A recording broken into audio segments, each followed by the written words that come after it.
hombre inteligente, al hombre preocupado por el país, a estas instancias, ya casi a 13 días, mi querido Cristian, de que tengamos una segunda vuelta a portas de la elección. ¿Cómo siente usted? ¿Cuál es la percepción suya? ¿Cómo ve al país, mi querido amigo? Gusto de saludarlo. Buenos días. Bienvenido a I-99. Muchas gracias, Eduardo. Un placer. Agradezco esta invitación y la posibilidad de conversar con ustedes, a Javier, a Ramiro, que se encuentran en el estudio B. Gracias, gracias por esta invitación. Son muy gentiles, me siento muy honrado. Bueno, pues, Eduardo, a 13 días de las elecciones, creo que se ha tratado de dejar en evidencia que los estrategas de las campañas han tratado de ser cautos con respecto a lo que significa el postdebate. Por lo regular, buena parte de la votación se va inclinando a partir del postdebate, y mientras menos equivocaciones se generen en el debate, pues más posibilidades se tiene de generar contenidos informativos, sobre todo a través de redes digitales, de lo que proponen sus candidatos. Y lo que hemos visto es un enfrentamiento por demás neutro, tibio, en el cual pues no han dado oportunidad a cometer errores y así pues no ser presa de lo que significan el lado sucio de la propaganda electoral, o lo que se conoce como lado B. En el lado B, sobre todo, es donde se genera la campaña sucia. Sí, se constituyen una gran cantidad de cuentas a través de redes sociales, y donde se invierte gran cantidad de recursos económicos para denostar y acabar con la reputación del candidato opositor o contrincante, y así pues tratar de captar o al menos hacer tambalear la voluntad y la decisión de un elector. Lo que vemos aquí es que pues van a tener que valerse de otro tipo de herramientas, porque de por sí el debate creo que no ha afectado a ninguno de los dos, ¿sí? Es decir, es un 0-0. Estoy de acuerdo que alguno que otro jugador pudo haber, repartido mejor la estrategia y las jugadas en las 2 horas que duró este proceso, pero no más allá. Y es real, el pueblo ecuatoriano está muy enfocado en identificarse en el centro, es decir, puede ir y puede migrar muy fácilmente del centro hacia la izquierda, sobre todo aquellos que tienen menos de 35 años, que son la mayoría de la votación. Y más arriba pueden tener una conciencia mayor de lo que significa el contexto de país. Pero abajo, más abajo de esta cifra, pues cualquiera podría ser receptor de los votos de uno de los dos candidatos, si es que llega a mover sus fibras íntimas, porque ante todo el voto es una condición emocional. Jamás va a pasar como un partido de fútbol, jamás va a pasar por las condiciones y por los planes y por la ideología, pasa por la emocionalidad.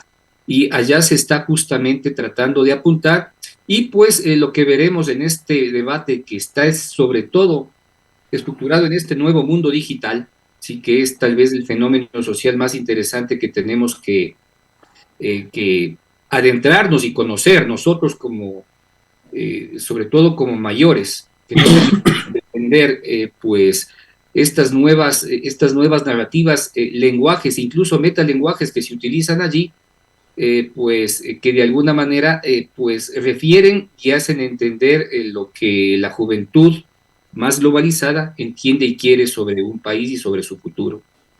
Queda clarísimo y coincidimos totalmente, incluyendo la metáfora del fútbol. Lo emplatamos perfectamente.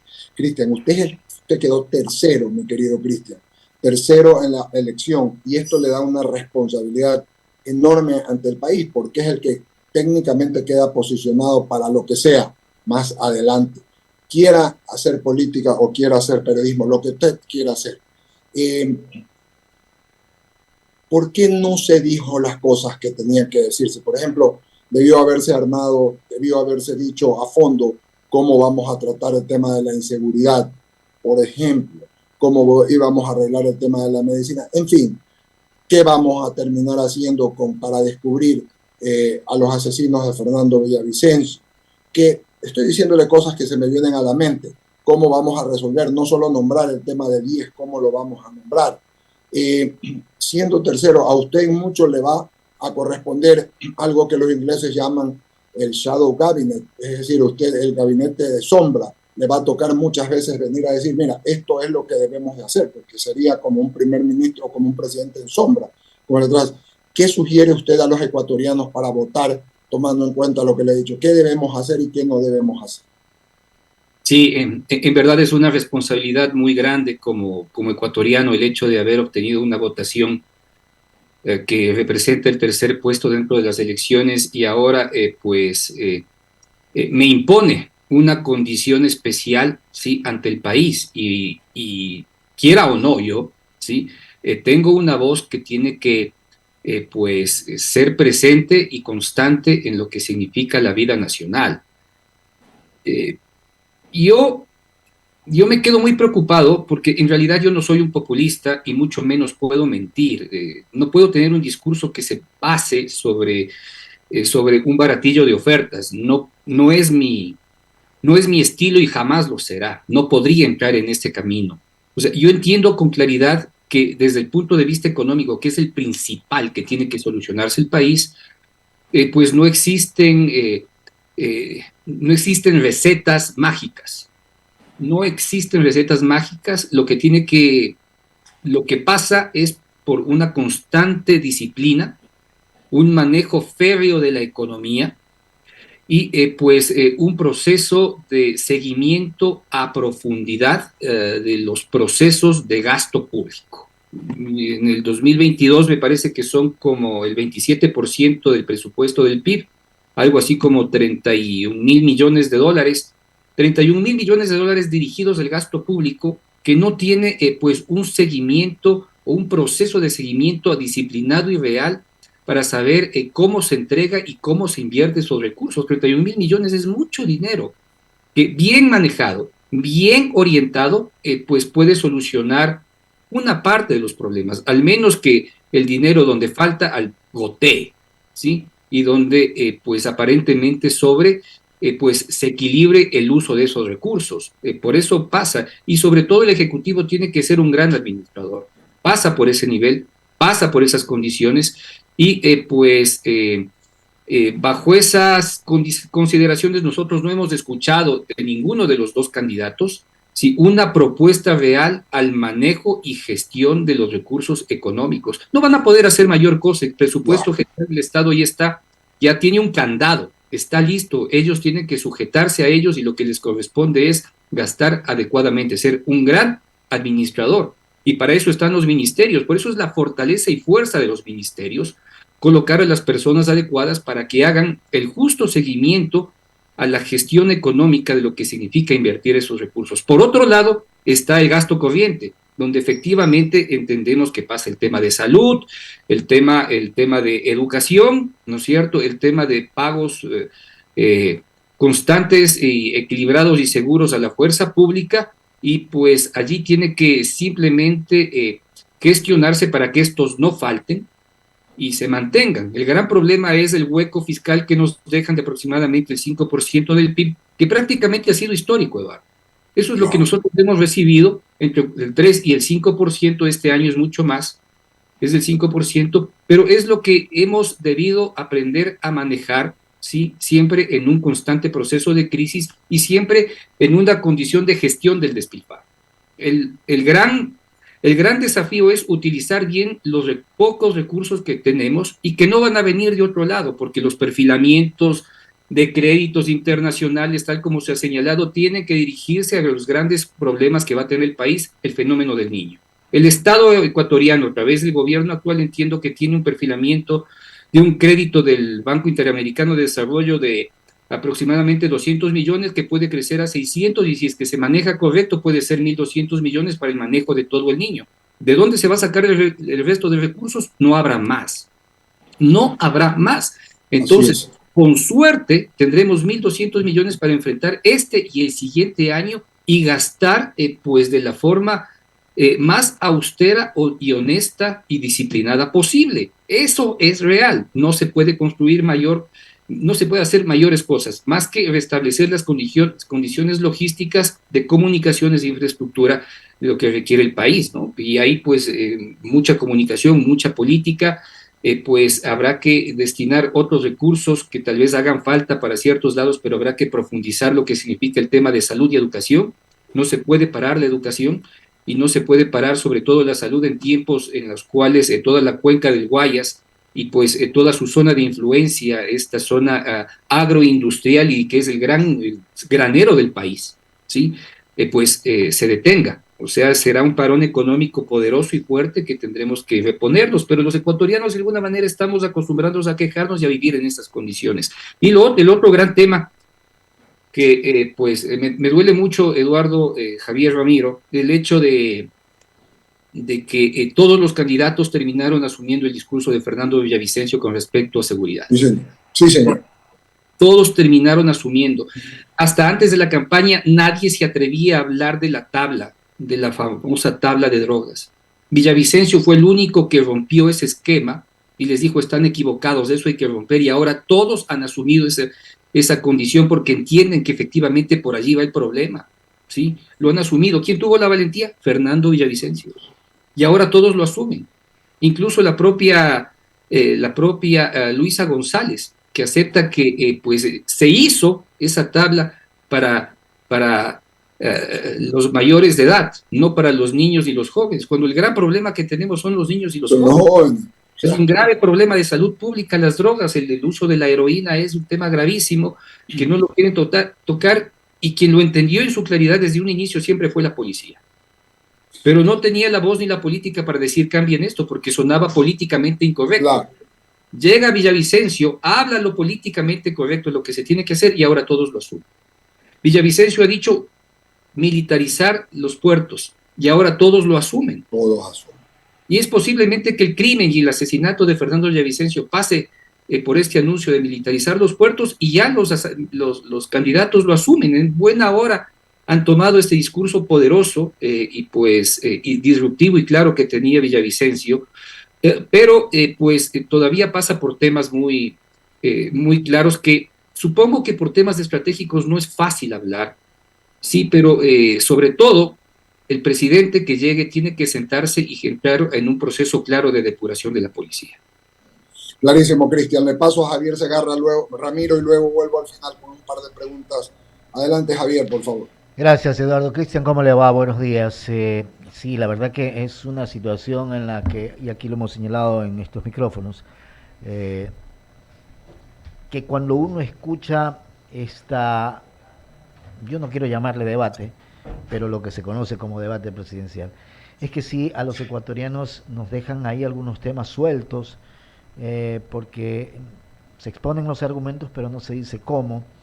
Y hay muchos problemas en el Ecuador que profundizar, porque la inseguridad, la falta de empleo, la situación económica, que creo que son los temas que más le llegan a los ecuatorianos, nos quedan ahí debiendo cada uno de estos candidatos a la presidencia, Cristian. Bueno, sí, y tal vez por eso no han entrado a debatir ideas, porque todos los candidatos en su momento, antes de iniciar los procesos electorales, hicieron estudios de qué es lo que quiere escuchar la población ecuatoriana. El grave problema es que las circunstancias del país son tan extremas y graves que las personas no quieren escuchar de democracia, no les interesa escuchar democracia.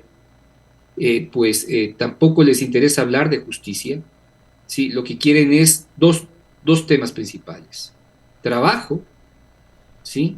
Y acabar con la delincuencia, es decir, dar bala.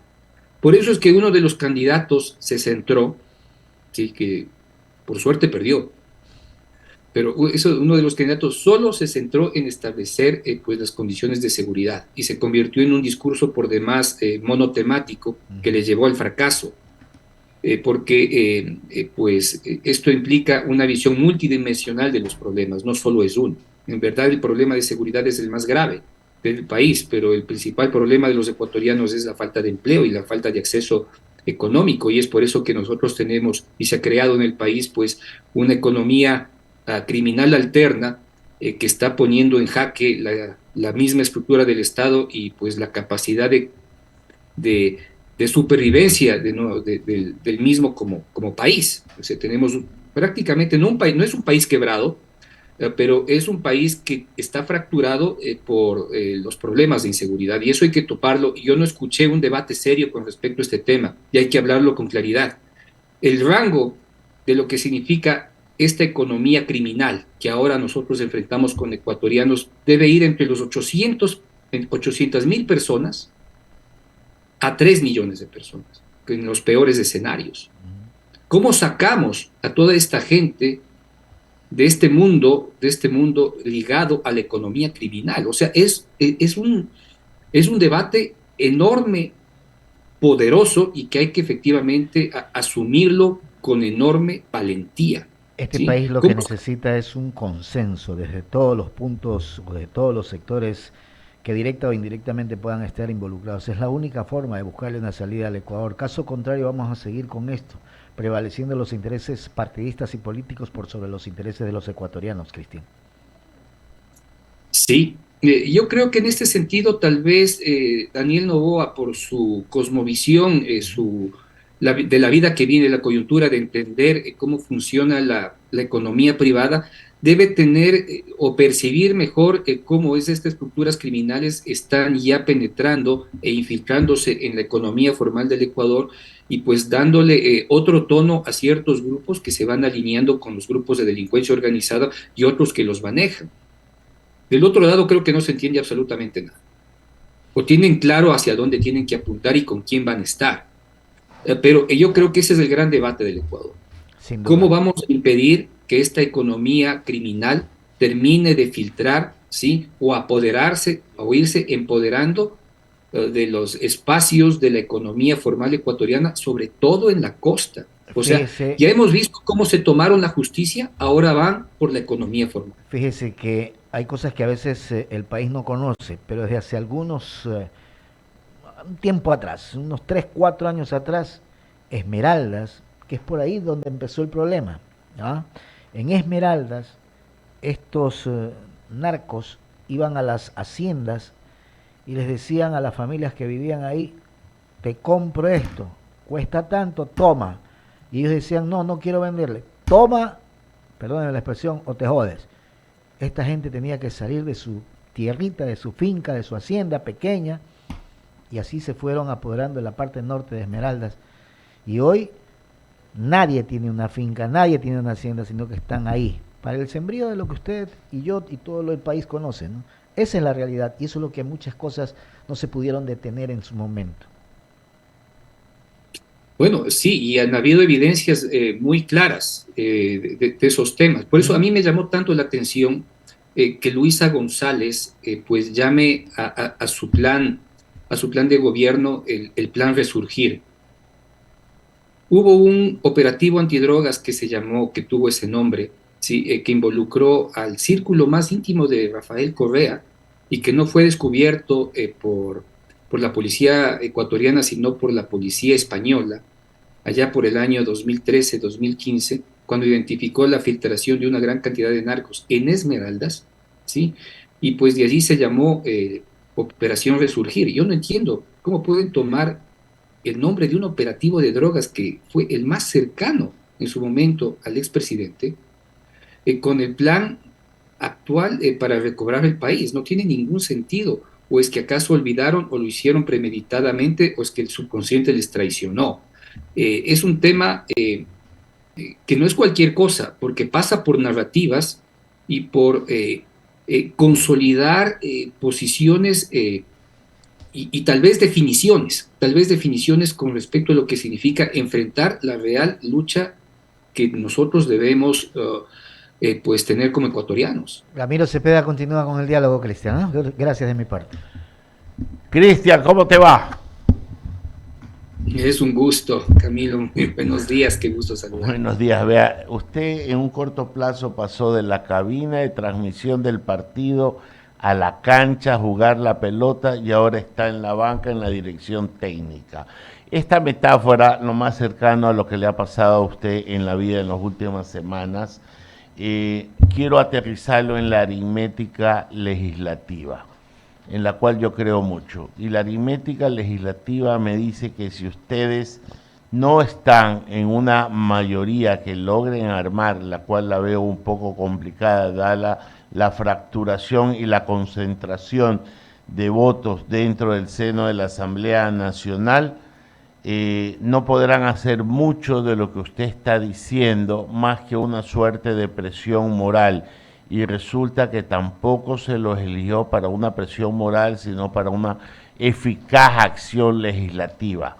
Con este antecedente que le doy, Cristian, ¿están trabajando en estar en alguna mayoría dentro de la Asamblea Nacional? Y por favor no me contesten diciendo que no debe interesar esto, porque para gobernar hay que tener la mayoría y para poder hacer el contrapeso hay que tener una mayoría. Sí, totalmente de acuerdo. De hecho, hay que constituir una mayoría, ¿sí? Que no puede pasar en un acuerdo programático con la Revolución Ciudadana, en eso tenemos que ser claros. Quien necesite constituir una mayoría tiene que ser fuera de ese número o de todos aquellos asambleístas que busquen desertar de ese movimiento para constituir otro bloque, ¿sí? O convertirse en personas que cumplan un acuerdo programático con las leyes que nosotros buscamos, que busque el próximo presidente de la República y que pueda ser tramitadas. ¿Cómo están las matemáticas? Aparentemente, pues es difícil establecer hasta que tengamos los resultados de este próximo 15 de octubre. Pero creemos que si contamos con una mayoría constituida por el nuevo gobierno, más otros independientes, más otros que son prácticamente similares a la tendencia y otros que buscan encontrar caminos similares, pues en la propuesta política que nosotros presentamos, es posible que podamos llegar entre los 67 y 70 votos, contabilizando a rasgos muy, muy gruesos en estos momentos. Pero en este momento, pues todavía no es un tema decisorio hasta tener los resultados del 15 de octubre, en el cual podamos entrar a revisar cómo o qué acercamientos debemos tener. Cristian, pero a ver, aterricemos las cosas. Las deserciones generalmente se han producido no del lado de la revolución, sino exactamente de los otros estamentos políticos dentro, porque el reparto de las comisiones legislativas y las ambiciones individuales son seductoras. Primera cosa, pero ustedes tienen una reina dentro de su equipo de trabajo, que es doña María Paula Roma, y que se sabe mover dentro del tablero con todo talento y astucia. Eso es un hándicap bastante importante e interesante.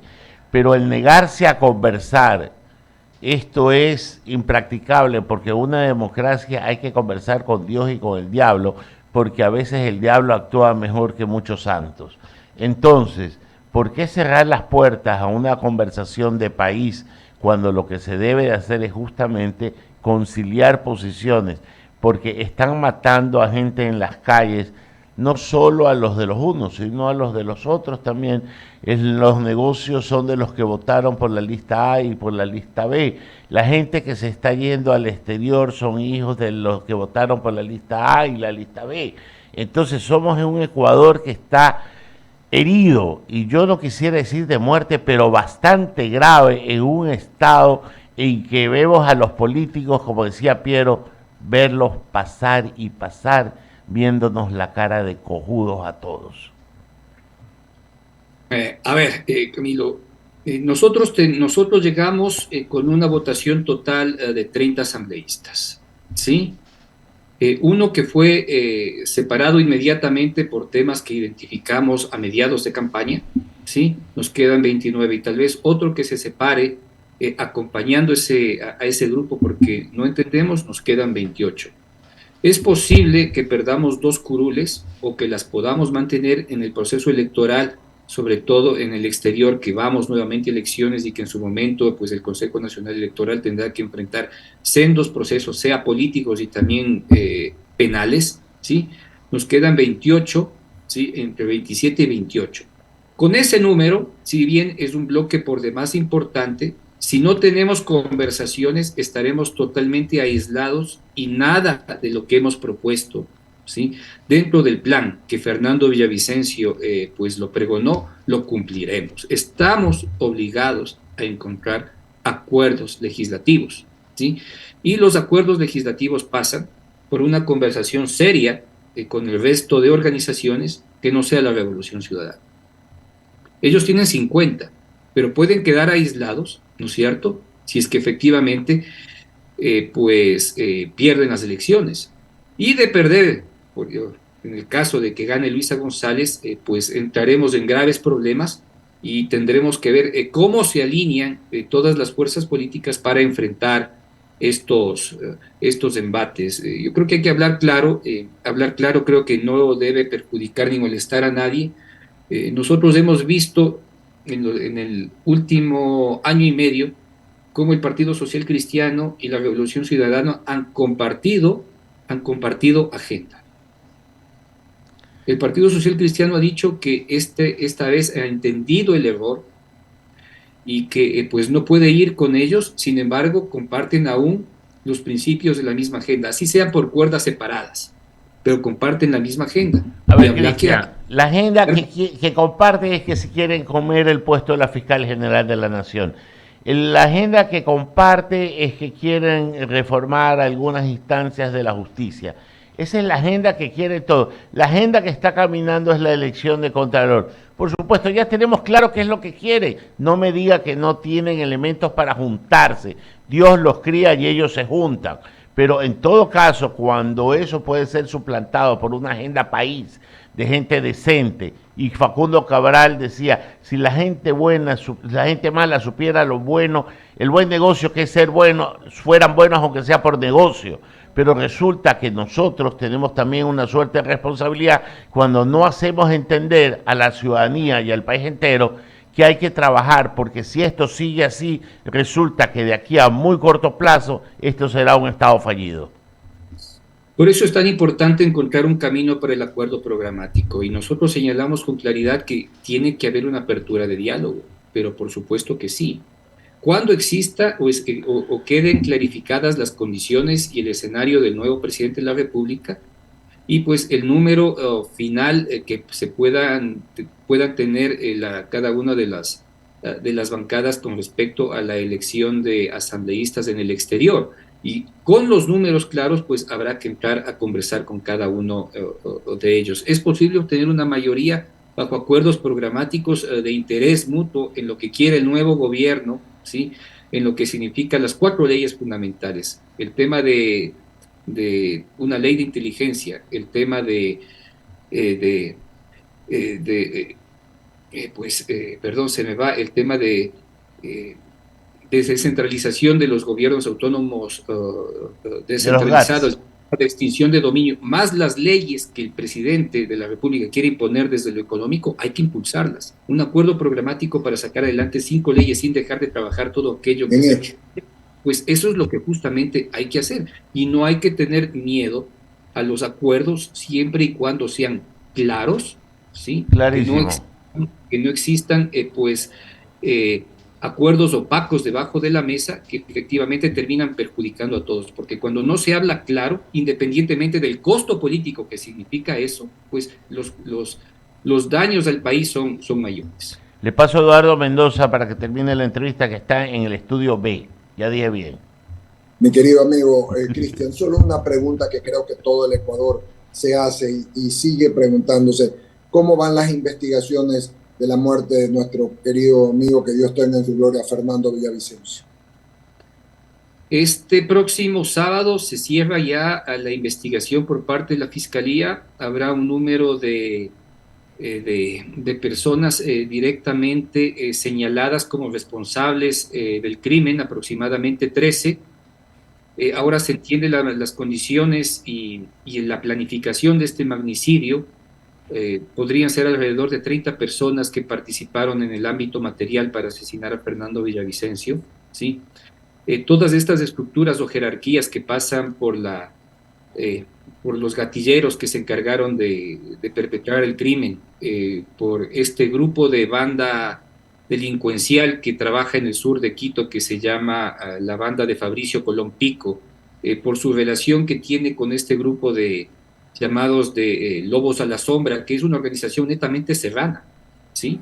Netamente serrana. Por su líder, que es este sujeto de apellido Angulo, en el cual encontramos 4 jerarquías, todos ellos van a ser pues acusados por el delito de magnicidio y debo entender, no he tenido yo la oportunidad de hablar, pero o sea, es que es lógico pensar que se abrirá un nuevo proceso para continuar las investigaciones desde el ámbito de lo que son los responsables intelectuales. Con esto, pues, se permite blindar y mantener la reserva de las próximas investigaciones y trabajarlas, con algo más de ritmo y de tiempo, porque el ritmo de las investigaciones no pueden bajar y, pues, el gran desafío ahora es entender y saber quiénes son los responsables intelectuales, que es por donde pasa todo el peligro, ¿no? Entenderán que el momento en que yo Claro, asumí la candidatura también terminé asumiendo el mismo riesgo que Fernando Villavicencio. señor. Sí, señor. Yo estoy frente a las mismas condiciones y de alguna manera, al ser la persona que va a terminar empujando este proceso, estoy en el mismo riesgo. Es decir, pues mi vida corre un enorme peligro.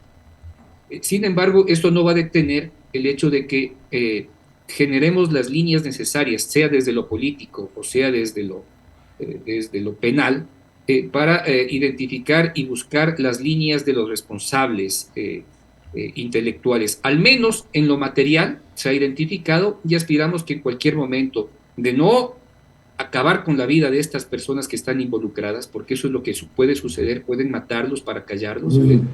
en un crimen político, podamos tener resultados favorables futuros para identificar quién asesina a Fernando Villavicencio. No es un tema sencillo, pero al menos eh, parece que existe una claridad en lo que significa el tema de la materialidad. Qué interesante, qué interesante. Y vamos a estar atentos como está todo el Ecuador para ese magnicidio, porque así fue. Y lo que dice usted, mi querido Cristian, es la verdad. Usted asumió el riesgo y es usted el que está hoy con toda la investigación y asumiendo la responsabilidad y debe de cuidarse mucho, mucho, porque sabe que el Ecuador confiaba mucho en Villavicencio. Tenía un grupo de gente que creía en él. Puede ser que otra gente no lo quería, pero mucha gente sí. Y siendo usted el tercero, vuelvo a repetirlo, y siguiendo esa línea, pues hay que hacerlo. Oiga, solamente una final para dejarlo ir con tranquilidad. ¿Es bueno o no es bueno que los Estados Unidos hayan puesto un valor para detectar a los autores intelectuales, una recompensa de la muerte de Fernando Villavicencio? Primero que todo, creo que es un espaldarazo a su reputación, a su trabajo, a su espíritu y a su legado. Está diciendo, miren, han matado a un demócrata y estamos interesados en encontrar a los responsables para que esto no quede en la impunidad y este país se acabe. Segundo, creo que es netamente positivo el hecho de que se pueda señalar que están interesados en conocer quiénes son los responsables y esto pone en vilo a los autores intelectuales que este momento no deben estar durmiendo, este momento ya no tienen su vida en paz, ¿sí? Y espero que no la tengan, ¿sí?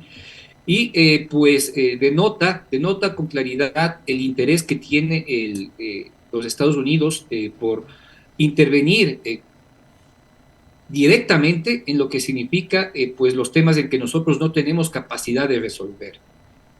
Y pues en ese sentido, cuando sabemos que no tenemos las posibilidades, todo tipo de ayuda debe ser bienvenido. Obviamente siempre y cuando no sean de aquellos que son los que generan los grandes problemas, ¿no? Pero creo que el espaldarazo de los Estados Unidos en este tema lo tenemos que ver como una gran señal, tiene que ser bienvenida, la debemos acoger, ¿sí? Estoy totalmente respaldo 100% esa posición y todo aquello en los cuales nos ayuden justamente para resolver lo que nosotros como ecuatorianos no podemos. Es una vergüenza, pero hay cosas que no podemos, y si es que no podemos hacerlo, necesitamos ayuda. Yo coincido plenamente con usted. Y no sé, y cuando uno pide ayuda y se la entregan de buena fe, pues tengo la buena, Cristian. Oiga, yo le quiero agradecer mucho por esta media hora que usted nos ha dado. Yo sé que usted tiene bastantes actividades. ¿Va a seguir en el periodismo también o va solamente a dedicarse a la política? No, seguiré en el periodismo, no en las formas en que estábamos acostumbrados antes, no en esa profundidad y frontalidad con que se trabajó, porque levantamos un portal muy poderoso, con información muy sólida, contundente de este país. Creo que ese periodo se terminó, pero no me voy a alejar del periodismo en la medida en que existan cosas que decir, líneas para generar pues un debate real y profundo que el Ecuador necesita desde lo político. Tal vez el momento del periodismo de investigación se haya terminado o se haya de alguna manera puesto un pare, pues habrá que ver en el futuro, pero pues no pienso retirarme. Espero consolidar el portal que nosotros tenemos, los espacios periodísticos que hemos construido, que son importantes y poderosos, que son una voz sobre todo seria, Sí, señor. esta que es la que hay que recuperar, también como como un sentido de confrontación a todos aquellos grupos que han venido a querernos dar clases de moral cuando son efectivamente pagados. O sea, todos esos gabines del periodismo también tenemos que enfrentarnos. Gracias, Cristian. Le mando un abrazo y gracias por estar en I99. Gusto de saludarlo, querido amigo. Eduardo, muchas gracias también, Camilo, y pues Eduardo, gracias. Bien, gracias. Un gran abrazo. Perfecto. Ramiro, si estás allá, o Diego. Claro, aquí estamos. Agradecerle a Cristian también, ¿no? Gracias, Cristian, por darnos estos minutos para conocer más sobre algunos temas. ¿Le cuento algo?